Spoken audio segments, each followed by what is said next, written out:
Salut. Comment rentabiliser son projet? Ça, c'est de façon générale et de façon spécifique.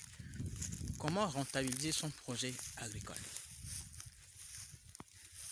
Pour pouvoir répondre à cette question, nous allons quand même faire la différence dans un premier temps entre la rentabilité et le rendement. Je suis Kelly Ahiaba, diagnosticien stratège en intelligence entrepreneuriale appliquée à divers domaines dont l'agriculture, le commerce, le social, l'informatique et le reste. Quelle est la différence entre le rendement et la rentabilité? Le rendement a rapport avec le temps. En fait, le rendement, c'est la quantité d'éléments de matière ou de travail fournis dans un laps de temps. En ce sens que, par exemple, de façon générale, quelle est la quantité de travail fournie pendant une heure? Ça détermine le rendement. Quelle est la quantité d'éléments produits en 24 heures, par exemple, en une journée? Ça, c'est un élément de rendement. En agriculture, on pourra dire quelle est la quantité d'orangers repiqués en une heure. Ça, c'est un rendement. Ou quelle est la quantité en tonnes, si vous voulez, de papaye produite en un an, en 12 mois. Ça aussi, c'est le rendement. Donc, le rendement a rapport avec le temps. La rentabilité. La rentabilité a rapport avec le coût. De façon générale, on dira quel est le plus-value produit par rapport au coût d'investissement. Et bien entendu aussi, dans un exercice ou une période d'exploitation, par exemple dans un an. En agriculture, on dira quel est le plus-value produit sur un hectare de papayer en une année. Ou le bénéfice, par exemple, que les gens disent. Quel est le bénéfice produit en un an sur un hectare de papayer? Ça, c'est la rentabilité. Et ça a rapport avec le coût. C'est-à-dire qu'on va voir, lorsqu'on a fait la récolte de papayer sur un hectare pendant une année, et quand on prend tous les coûts nécessaires, qu'on déduit des ventes ou du chiffre d'affaires, qu'est-ce qu'il nous reste? Ça, là, on dira le papayer est rentable ou n'est pas rentable.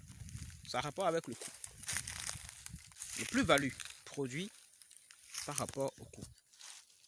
Voilà à peu près la différence qu'on peut déduire entre la rentabilité et le rendement. Mais alors, comment rentabiliser son projet agricole ou son projet de façon générale? Donc, étant donné que la rentabilité a rapport avec le coût, ça veut dire que dans un premier temps, ce qu'il faut faire, c'est maîtriser ses coûts de production. Mais maîtriser ses coûts de production, à son tour, a rapport avec au moins 3 éléments. Le premier élément, c'est le temps. Par exemple, c'est-à-dire le temps, quand je dis le temps, ça, vous pouvez parler de rendement aussi si vous voulez. Par exemple, lorsque vous avez un travailleur ou un employé qui produit pour vous ou qui en agriculture qui peut sarcler 900 mètres carrés en une journée pour vous, et que vous avez un autre travailleur qui peut sarcler 600 mètres carrés pour vous en une journée, à partir de ce moment-là, vous avez un meilleur coût avec votre employé ou votre travailleur qui fait 900 mètres carrés par jour de sarclage par rapport à l'autre qui vous coûte plus cher Parce qu'en fait, vous allez payer pour la journée. Supposons que vous payez à la tâche, même au carré. Une chose est certaine, par rapport au coût fixe, ça vous coûte moins cher le travailleur qui vous fait 900 mètres carrés par jour par rapport au travailleur qui vous fait 600 mètres carrés par jour. Parce que la journée, par exemple, vous allez peut-être vous déplacer, vous, au niveau de la gestion. Vous allez vous déplacer pour voir ou pour contrôler quelqu'un qui vous fait 900 mètres carrés. Ce qui vous revient moins cher par rapport à votre déplacement que si vous venez vous déplacer pour contrôler quelqu'un qui fait 600 mètres carrés. Vous comprenez?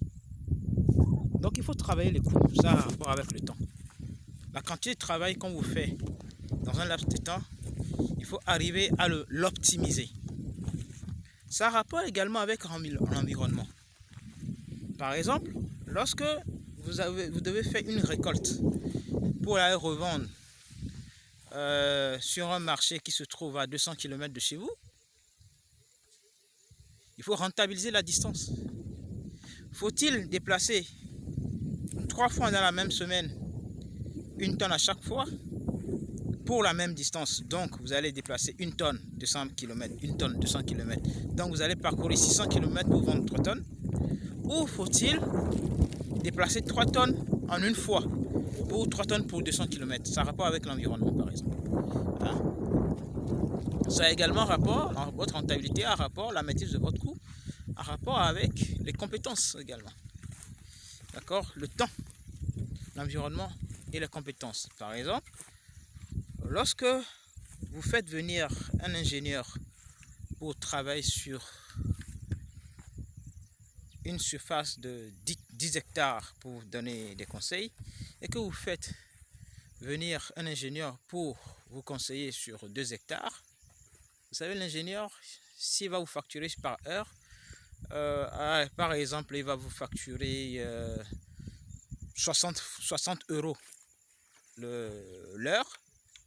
Vous imaginez ce que ça vous coûte par hectare. Donc, il est très important de travailler énormément son coût, les coûts de production, de les optimiser afin d'améliorer votre rentabilité. D'accord, c'est le coût. Donc, il faut énormément travailler les coûts. Donc, il y aura les coûts de production, il y aura les coûts de fonctionnement, les coûts fixes, il y a tout ça. Et il faut comprendre alors les coûts. Les coûts sont étudiés sous plusieurs aspects. Ça a à voir avec leur aspect d'invariabilité ou de variabilité. Donc là, on parlera de coûts variables, ou de coûts invariables, ou de coûts fixes. Ça aura par rapport avec des coûts qu'on dira les coûts directs et les coûts indirects. Ça, c'est un autre aspect d'analyse des coûts. Et ça aura encore à voir avec, par exemple, ce qu'on appellerait des coûts structurels ou des coûts d'exploitation. Donc, il faut analyser les coûts sous toutes ces formes pour mieux les appréhender afin de mieux les optimiser. Nous pourrions éventuellement, dans une prochaine vidéo, toucher du doigt d'autres aspects pour améliorer sa rentabilité au niveau de son projet de façon générale ou au niveau de son projet de façon, disons, sur le plan agricole. Je suis Kylia Yaba, on reste en contact.